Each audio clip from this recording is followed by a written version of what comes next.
Bonjour, bonsoir, fidèles internautes. Partout, besoin d'un option à 3W Congo Zibula Misu TV. Votre chaîne idéale n'est dans le Baka. Awande Moussala, Moussala Elekila Malobanebele. De ce fait, un ami pour Nabino, artisan de droits de l'homme, il s'appelle Pavi Kinata.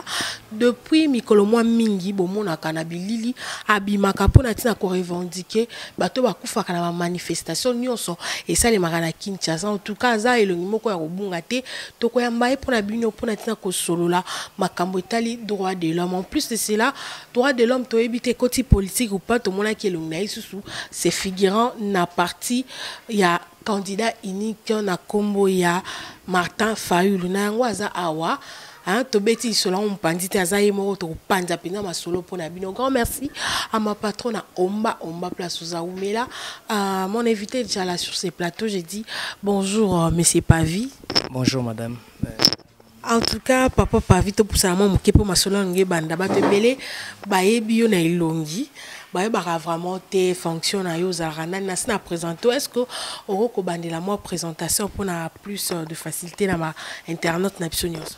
D'accord. Nga kombo nanga Pavi Kinata Liangé, Naza coordonnateur national adjoint il y a Forum de défenseurs internationaux de droits humains pour l'éducation et développement intégral du Congo. Donc en sigle FODIDH.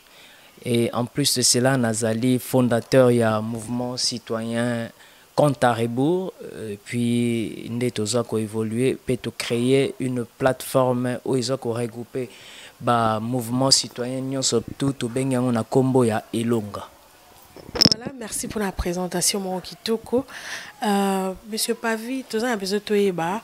Elonga, c'est figuraka, na ba revendication sur ba activiste, tout ba tenir sur ba télémaka, liboso ya ba manifestation sur ça à gouvernement. Tout le monde a quand liboso obimaka, kolobia droit de l'homme. Jusque là, obimina nous na média pour na dénoncer ou bien je sais pas, à moins que nous ignorons. To komi wapi la situation à droit de l'homme à la RDC Kinshasa. Soko olobi ke to bimite to s'apparaît était na kolobela mais yo moko déjà aussi koloba que to bimaka to lobela makamwa à droit de l'homme. Peut-être c'est pour la première fois que tout ça la émission moko officielle na bino. Donc yangwana mais to za toujours à veiller sous beaucoup plus pour na ba violation en droit de l'homme au Isako Salamana Katia République démocratique du Congo. Et parce que c'est ça notre rôle. Parce que rôle, il y a défenseurs, il y a droits de l'homme, et ça, non pas seulement qu'on revendique, mais qu'on veille aussi. Parce que la qualité, ils allaient au cause à la même sentinelle, au cause à la même intercesseur, au cause à la même, au cause à plaider. Il y a un moment où on a toujours tant de manifestations, et ça, la makato, bimakana TV, pour na kolobela. En tout cas, papa Pavi, on le bien na bengue papa parce que aux a personnalité moko aux se figurer na ba structure mora miné les autres en tout cas droit de l'homme. Ce qui n'a évoqué que ces derniers au bimité parce que tout est cause à la yo na bandi ba internet ba se souvenir jour au transport ils allaient rater na Kinshasa. Ferry Zalaka, en tout cas, Obimaka pour nous dénoncer Actuana. Mais depuis ces temps-là, tout le monde a noté, na médias ou l'équipe a coupé sa biso, en tout cas, je sais pas, compte rendu, coupé sa nini, tout éviter. Deuxièmement, tout kitaranayo, na lemba, et pas apparent à moi, na oba kufaka, mon amokolo, les 19, na mambo et les cas na mboka, na Kinshasa. En tout cas, nous avons été interpellés. Peut-être parce que toujours qu'il n'y a pas vite à besoin. Tout est banane. Droit de l'homme, les anini fonctionnent en anini. Et puis, ma camp pour y aller à Kinshasa. En tout cas, tout le droit de l'homme, mais tout est vraiment, vraiment. Ce qui est droit de l'homme, vraiment, aux arani. En fait, droit de l'homme, ensemble, il y a des règles imposées par l'État. Et Sengeli était bisogno surtout bayango droit yamutu. Était à respecter et puis en plus droits de l'homme et ensemble la prérogative reconnue à l'être humain, c'est-à-dire par exemple c'est marié, c'est un droit pouvoir manger et ça droit à moto. Alors voir même qu'on s'exprimer même qu'on loba parce que tout comme on a nanda ceux qui moi azana na songolo pakala aza na besoin eloko songolo eza droit na ye donc sengeli yo parent oyeba que ntina boti mwana oyo esengeli alia parce que eza droit na ye yo pe mutu esengeli o se marier parce que okoki ko privé mutu te droit ya ko se marier donc eza ba droit oyo eza reconnu na être ya mutu parce que mutu akoki ko vendre na karaté boy sans pour autant manger donc eza mutu nyonso tu asengeli kozwa yango soki sikoyo biso na mboka na biso o RDC tozoloba que droit de l'homme eza na mboka mais droit wana eza respecté te eza pasi mingi parce que toza komona bato ozo ko élever makama bato ndenge baza kokufa tout dernièrement awa ozoloba que depuis transport wana to salek ba action te on est toujours sur terrain ba violation nion surtout et puis ba manifestation nion surtout oyo ba répression et ça la maka gouvernement na ba policier na ba garde républicaine tout ça ceux qui bato baza ko revendiquer ba droit na bango ba bimi biso tozanga raté toujours ko atténuer un article sur ça. Tout le monde en a ba étudiant il y a inukin ndenge ba kufi le fait kaka yako revendiquer droit na bango était basengeli kotanga parce que c'est aussi un droit à étudier donc alors ezaki na batu ba étudiant grève salamaki na université et ba étudiant ba revendiquer ba droit na bango ba université musuzo tanga mais bango baza kotanga te na inukin ba habitant il faut to s'élever tous bengi sa ministre a to interpeller to senga droit na biso esengeli to tanga parce que eza droit na bango mais bomoni ba comme ndenge ba esalami ba bazu ba bal ba kofi et tout aussi Mukendi paix à son âme héros national na biso azapé défenseur à droit de l'homme et puis aza responsable monene na collectif 2016 boyebi abandaki abimaki le 25 février 2018 awa boye ezaki juste pour na ko réclamer alternance oyo lelo tokomi na maponami na banza tokokota pendant na mozindo tokolobela makama moponami mais aussi Mukendi abandaki ko bundela alternance pe démocratie liberté d'expression yango wana donc bomoni ndenge akendaki ne rien que kaka pona ko revendiquer ba droit na ye c'est ça un peu tokoki kozala privé te na ba droit na biso parce que lelo soki toza privé na droit na biso eza kolakisa vraiment eloko moko ya mabe vraiment en tout cas tozi tant opesi otabo mona tikeli invité na nga tant vraiment apesi là alobela en tout cas tozi vraiment tant kolanda attentivement na luba en tout cas grand merci à ma patronne à Umba place ça papa pavi tolandi na bokebi nyonso makambo lobi que bozawana pona tina ya ko accompagner pe koyeba ko talisa ba droit oyo nini mutu azanango en tout cas question nanga parce que déjà tu annonces déjà à l'avance que tu es un activiste tu es un mutuboy batuna ki baza besoin ko mabino oza lokola Monisco vous êtes en train d'observer depuis bande observation en tout cas jusque là tu dois noter résultat par rapport à observation na bino to qui communiquer au bolansa qui na chaîne na biso moko de la place par rapport ya makamba aussi bolansa qui sur mo ya kufa qui na ceux qui na bosanité na kingasani je pense le moko bongo ou ensemble nous avec dossier wana nyonso bobanda okinde kolandela est-ce que ba famille wana bazala récompenser moi c'est aussi dossier Kundama donc jusque là bozawana kaka pona observer ou bien pona ko accompagner bato bazui ba makambo wana pas parvenir na solution bien observation jusque là to ebana no suite te soto comme na wapi est-ce que ko éclaircir biso suite ya bato bakufa ki na ma mouvement o esalama na Kinshasa pe suite ya mwasi ya aussi o ya kufaki pona tina ko revendiquer droit ya citoyen congolais à Kinshasa en 2 minutes bref toyeba parce que beaucoup na dossier on a moins mingi c'est que bolia ki bino droit de l'homme ya wana bolekisa ki on a pamba. Ouais, madame, tu koki kozwa Monesco baza spécial te que biso ba défenseur à droit de l'homme. Pas kufa ki na sima, suite on a tozwa ki na te yango tozana besoin o éclaircir opinion ya mbongo oyo. Est-ce que bozwaki est-ce que moi si a aussi ya tikali malamu par rapport ya mbongo oyo ba pesa ki voilà.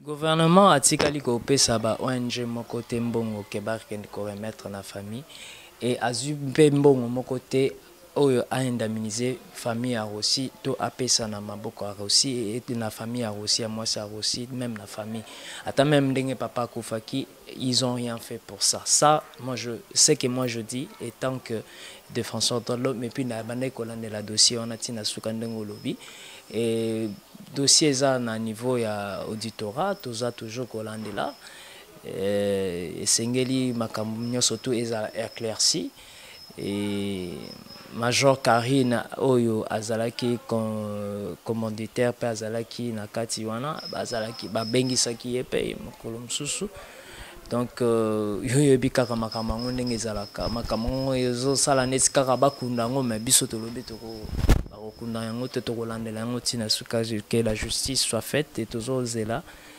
ti na moment oyo justice na biso ako loba diloba suka pour ça mais pona o itali makambo que famille aza indemnisé non mais les ONG à droits de l'homme quand même bazo toujours co-assister la famille et pour dire qu'on est toujours de cœur et tout assistera toujours famille tous en bango toujours en contact même avec Mireille Mukendi la sœur de Rossi tous toujours en contact naie et moi ba piste mususu pe ba orientation mususu parce qu'elle a pris vraiment l'engagement aussi de continuer la lutte comme son frère Rossi Mukendi c'est ça.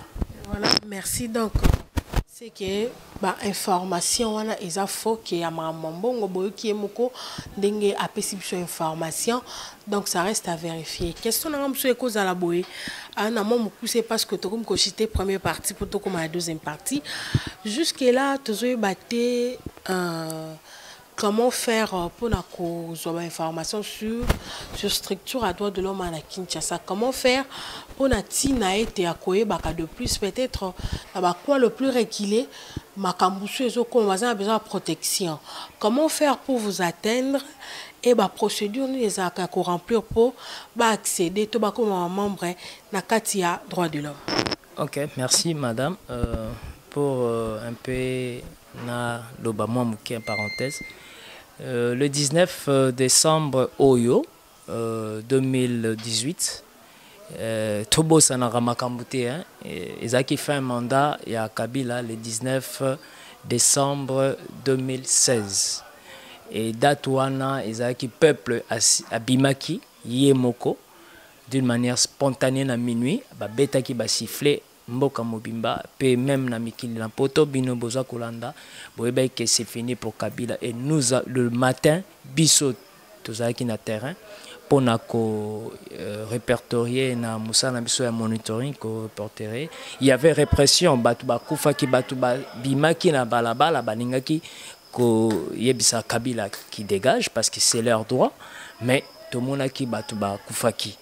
Et le 19 décembre 2016, tchaki o ba militaire o to babengaka balata bateni ya Mamadou babenga Mamadou ils étaient déployés beta ki bala bu portant batu bakufaki ba misusu bazokaki ba misusu bazanvi il y a des héros vivants bazali pe ba misusu bakufaki ndine na ville Kinshasa to répertorié qui 13 familles victime Nabanza puis Tolandela Kibango le 19 décembre 2017 to commémorer qui une année y a ba famille victime et deuxième année Angoyo toza susu ko commémorer peut ko rendre grâce susu Nabanza vous serez invité na messe na paroisse Saint-Benoît et vous a nangonga à 16h et à 14h tobengi bino nyonso to ba congolais o boza awa pe na bino ba boza na poto boye bisa bandeko ba ya to rendre grâce elongo na bandeko.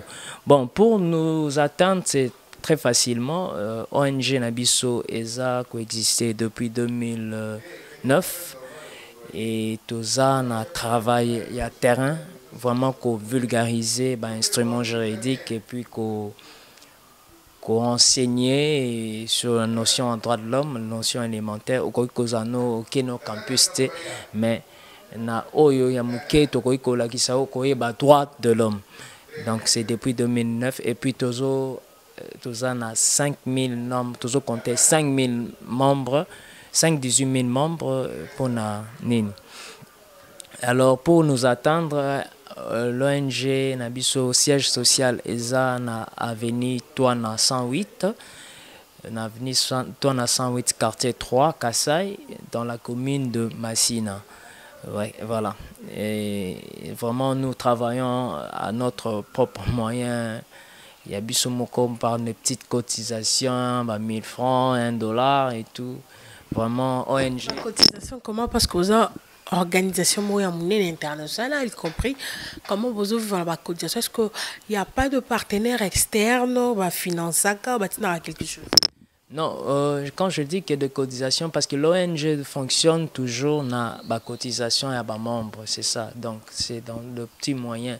Mais ça insuffisant, depuis 2009 et puis makamango pour nos partenariat au financement moko boye. Et Congolais, biso Congolais, to bébisa confiance na biso et pas la mindele parce que les blancs disent toujours vous le Congolais vous n'êtes pas sérieux, vous ne respectez pas les engagements, preuve en eux que na beta moi virgule muke ndeko Félix Tshisekedi Vital Kamerhe basaki ba engagement et pas la mondele na fondation. Comment on a causé la vie en besoin ça serait dans notre deuxième partie. Aussi c'est notre première partie et puis on va continuer en Ozala vraiment apaiser parce qu'on aura tout notre temps. Ouais, j'allais dire que Eza wana financement mon côté toujours n'a pas partenaire mususu de petites mais tant qu'on organise des actions c'est en ces moments-là que ONG mususu internationaux et puis l'Union européenne, l'ambassade de France, pour faire des actions. Mais et que financement moko permanent pour le fonctionnement, pour la promotion et droits de l'homme des même voire même que gouvernement nabiso ministère à droits humains à ça la que l'on monte pas nabiso parce que c'est lui qui est titulaire il y a que ça là une grande action na ONG nabiso. Donc toujours interpeller bino ba diaspora si vous pouvez aussi nous aider et pour la promotion il y a droits de l'homme puis promotion il y a musala o biso toujours sala musala moko makasi humanitaire et puis en sacrifice parce que eza musala na biso défenseur à droits de l'homme as un sacrificateur. On vous entend parler jusque-là, vous avez par rapport à vos moyens, gouvernement, ça y a le côté, voilà. Et de ces faits, et là, on nous a rassuré que les droits de l'homme, vous allez respecter, vous allez respecter. Mais dans ma famille, nous sommes victimes, vous allez là, dossier na bango. Quels sont Babiloko oyo ils ont motivé bino toujours à continuer la lutte oya ko sala musala droit de l'homme parce que jusque là ils ont côté ba répondre favorablement té boza ba mbongo té et là ils ont motivé bino à ce que bo continue toujours lito. C'est la détermination, la constance. Nous sommes appelés parce que même Jésus-Christ c'est le premier défenseur il y a droit de l'homme. Ceux qui aussi moyen à kotanga de module na biso to banda na vision divine eza kolobela makamu ya droits humains ndenge bandeli depuis Moïse azaki sacrificateur, Moïse azaki défenseur des droits de l'homme abondelaka peuple israélien et tout ça bongo. Même Jésus-Christ aussi il s'est sacrifié aussi pour l'humanité. Et nous sommes des sacrificateurs. Biso total rateo ni toyebi kenzambe ne mutafutaka parce que na mokili soki ozako aider mutu ozako sala musala pona mutu mais yeba ke lifuti ko satan na mutu wana te mais satan na lipamboli ya nzambe. Merci. Qu'est-ce qu'on peut retenir de vous dans cette première partie? Il y a conclusion ou bien message nous lancé par rapport à la discussion de l'ISO Nabiso, entretien Nabiso à Marambetali droit de l'homme. Qu'est-ce que au copé ça comme message essentiel par rapport à la première partie à entretien Nabiso? Oui, pour la première partie, c'est que moi je peux demander na gouvernement Nabiso, pe na Batunion surtout, respect il y a droit de l'homme et Zala. Pourquoi? Parce que nous sommes à la 70e anniversaire, il y a déclaration universelle des droits de l'homme et fait à Maka le 10 décembre 1948. 48, c'est depuis 1948 nde toza ko fêter